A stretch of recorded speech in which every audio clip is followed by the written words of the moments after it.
Hey everybody, welcome back. I'm Amy and I'm growing food here in our suburban homestead backyard.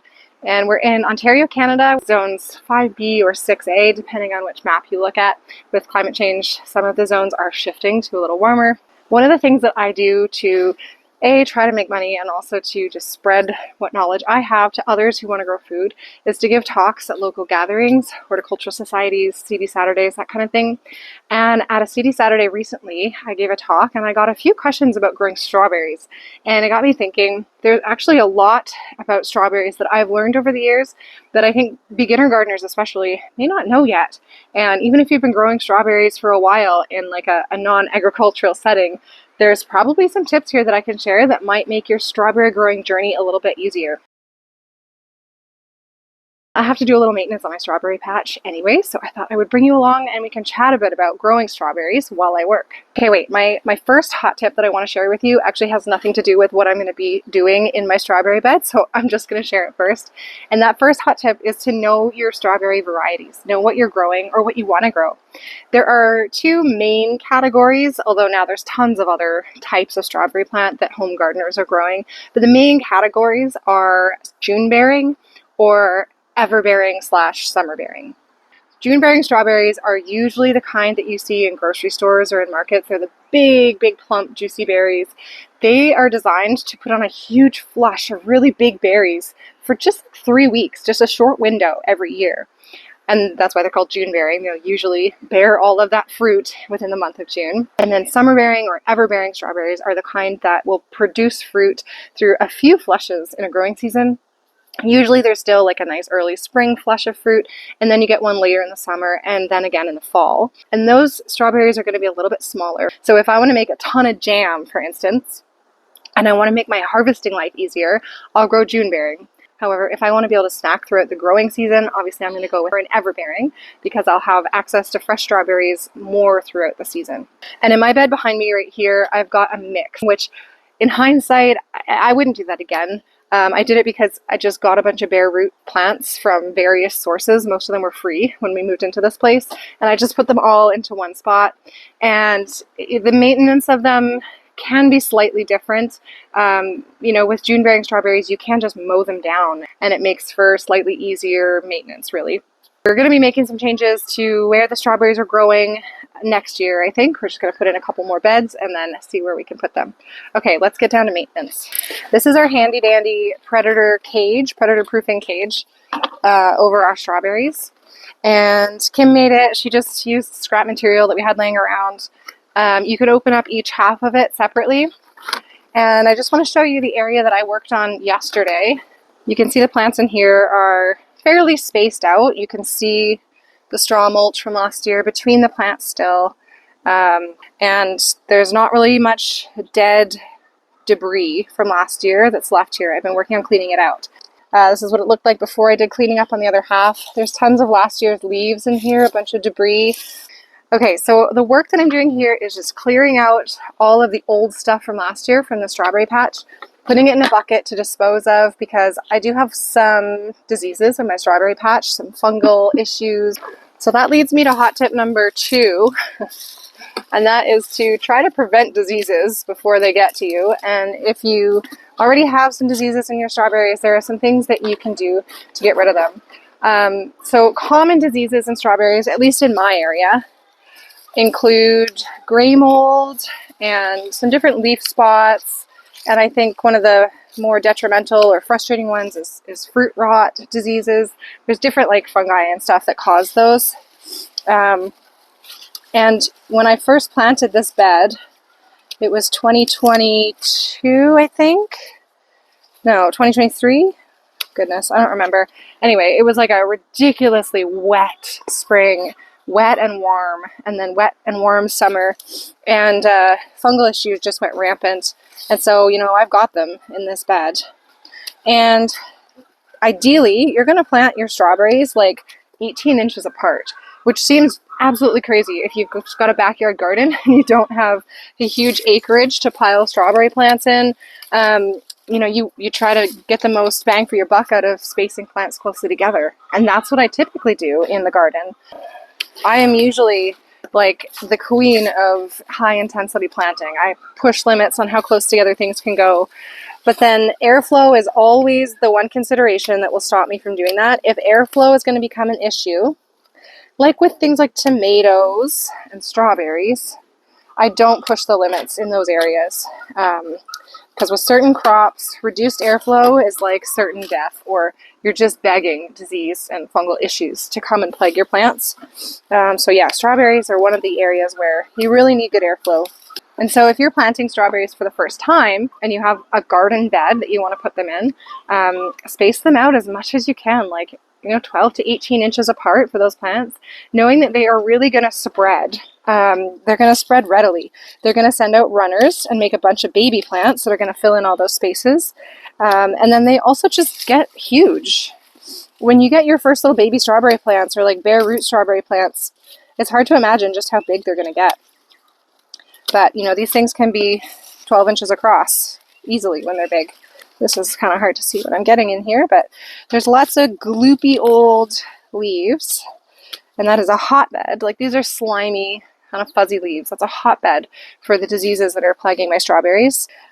So spacing is important, and also well-draining soil, because the roots are prone to root rot if they're sitting in wet soil. Clay soil can be a little trickier with strawberries. Although it holds on to nutrients well, it also tends to stay soggy for longer. And yeah.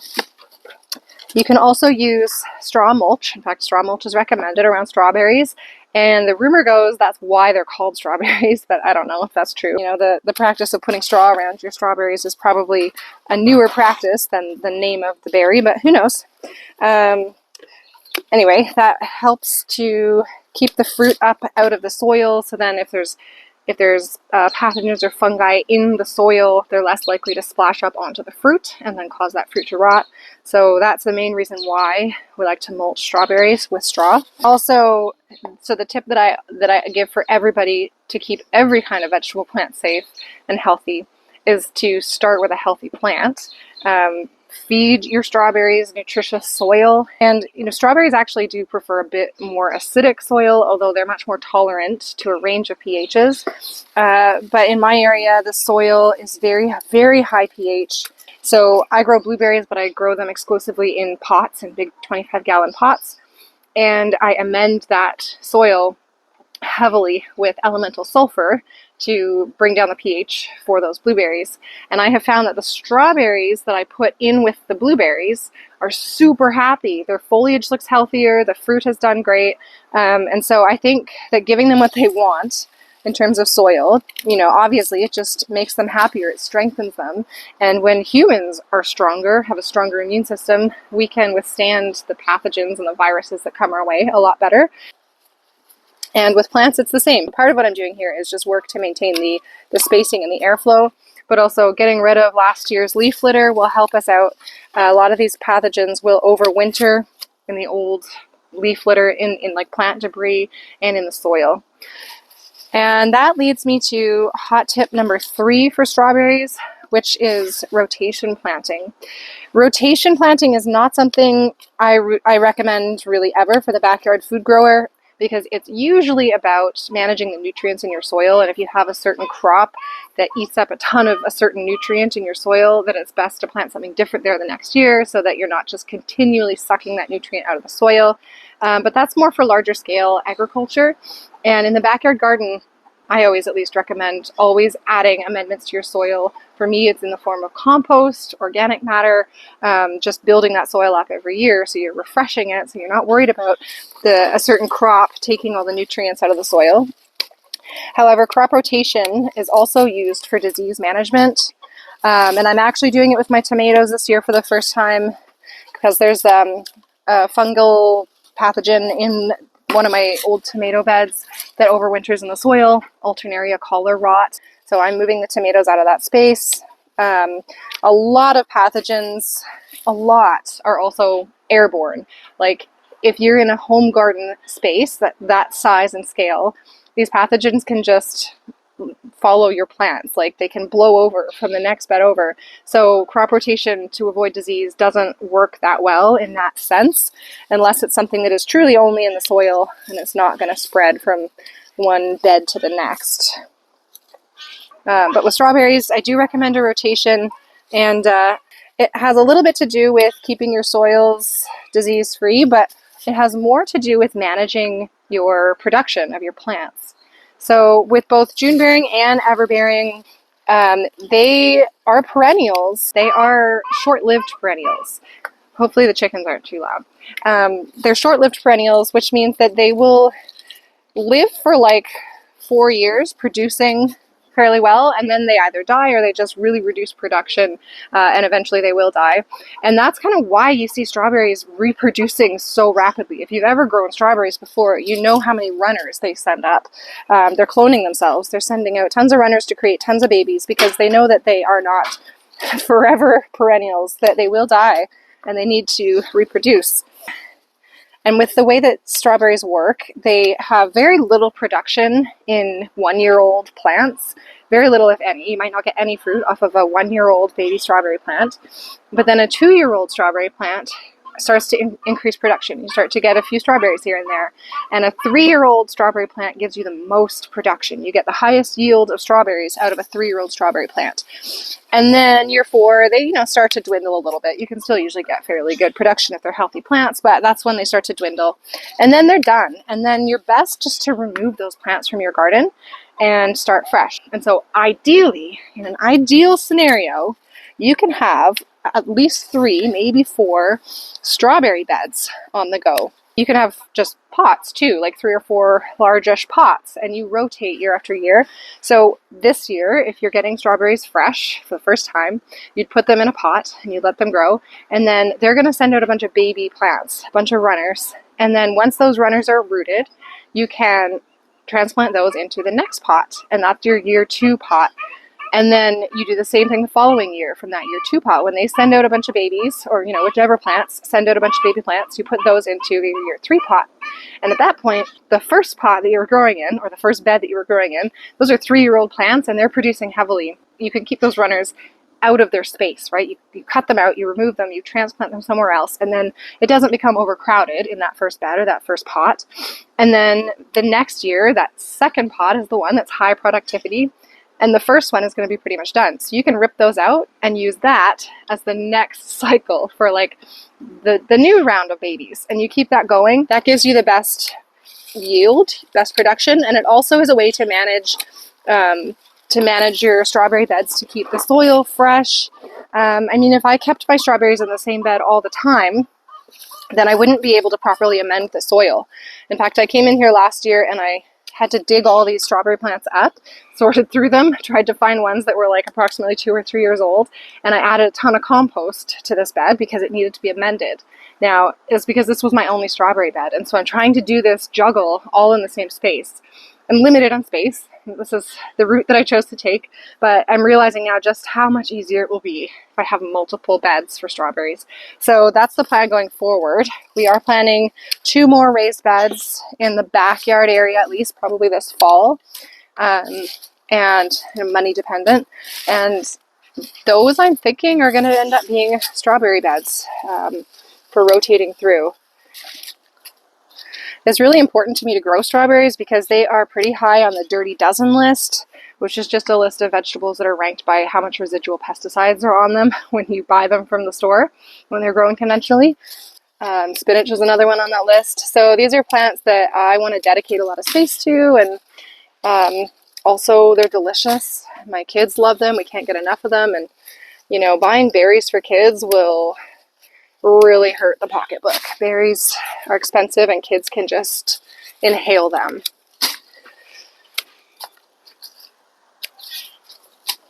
Hot tip number 3 is to use physical barriers to protect your strawberries from pests, from the animals in your space that are going to want to eat those strawberries. So for us, it's primarily chipmunks and squirrels, and then occasionally birds, but mostly it's those rodents that are coming in to eat them all.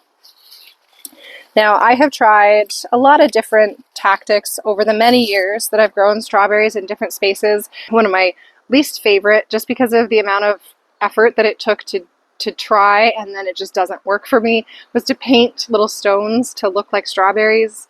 The idea being that birds will come and peck at them and realize they're stones, and then they won't come back and eat the actual berries as they start to ripen. But in my experience, chipmunks and squirrels and even birds are much smarter than that, and that strategy did nothing. The only thing that has ever worked for me is physical barriers. I recommend building a proper cage over your strawberry growing area. So I showed you our big cage that has a lid that we can open to access them. So I used to grow strawberries in one of those tiered garden planters, kind of like a green stalk, but it was before green stalks were a thing, I think, and it was just smaller and kind of cruddier. And I would grow strawberries in that. And I tried draping like a bird netting around it. And the bird netting was plastic and it would break, and then you'd end up with little bits of plastic in your garden. The other reason why I hated that is because it just draped loosely over the plants, and then the plants grow through it. Like their little stems and baby leaves grow through it, and then the fruit forms on the outside of the mesh. Like it didn't work for me. So I always recommend, if in the budget, to use welded wire hardware cloth. Chicken wire might work unless the strawberry predators are small, like mice or chipmunks. They can just fit through that. So to use metal if you can, and build a structured cage. So when I used one of those tiered gardens, I ended up using welded wire hardware cloth, and I made a cylinder with a lid, a circle lid on it. And it just sat right over top of my tiered planter. And that was the only way that I could keep those strawberries safe. And I had to make it wide enough that it was away enough from the plants that they didn't just grow right through it. And that worked really well. And so then when we upgraded to a rectangle bed, we put a big rectangle cage on top. And I don't have to worry about the strawberries at all. I'm never wondering if that strawberry I saw ripening yesterday is still going to be there today, or if the squirrels came and got it last night. Never have to worry. They're always going to be safe here. And I've never actually had moles or voles tunnel up inside the raised beds to get them. Knock on wood, now it's going to happen this year. But some people also will say put metal underneath your raised bed, like a mesh metal, to stop tunneling mammals. I haven't had that problem with my strawberries yet. So yeah, cage them in. That's really the best way. And our beds are all the same dimensions, all these beds. So as I rotate strawberries, you can actually just lift the cage and move it to wherever you're putting your strawberries, which is handy as well. Okay, I have a little bit more cleanup to do. And then finally, the strawberries will be ready for this growing season.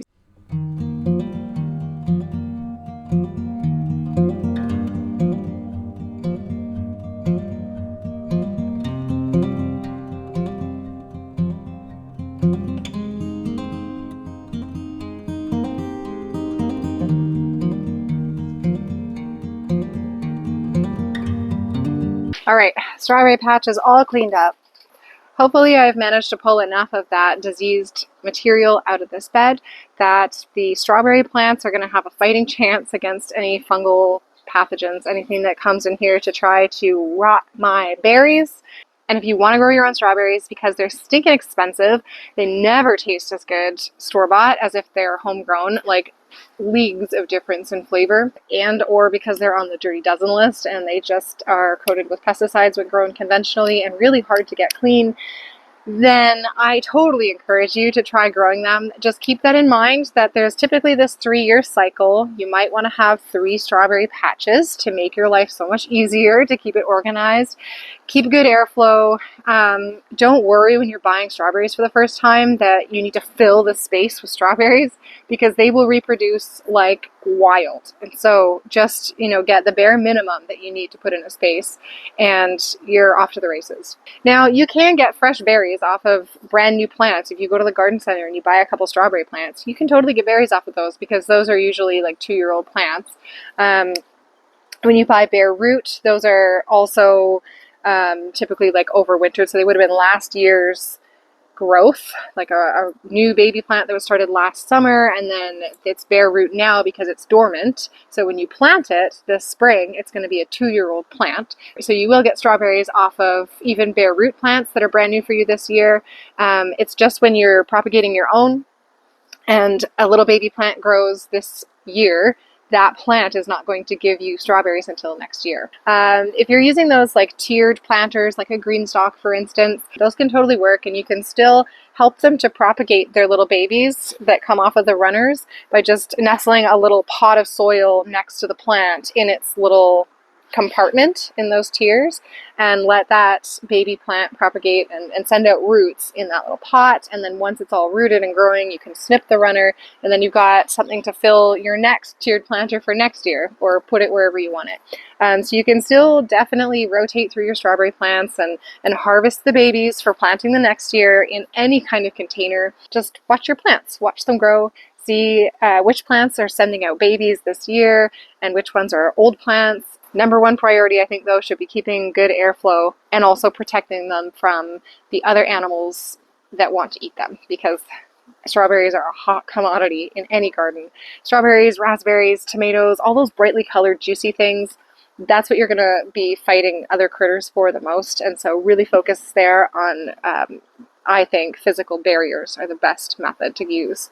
But I'm going to sign off here, say bye for now, and gotta love the spring dirty fingers, makes me so happy. I'm so happy to have you here, and I hope that you'll come and grow with us.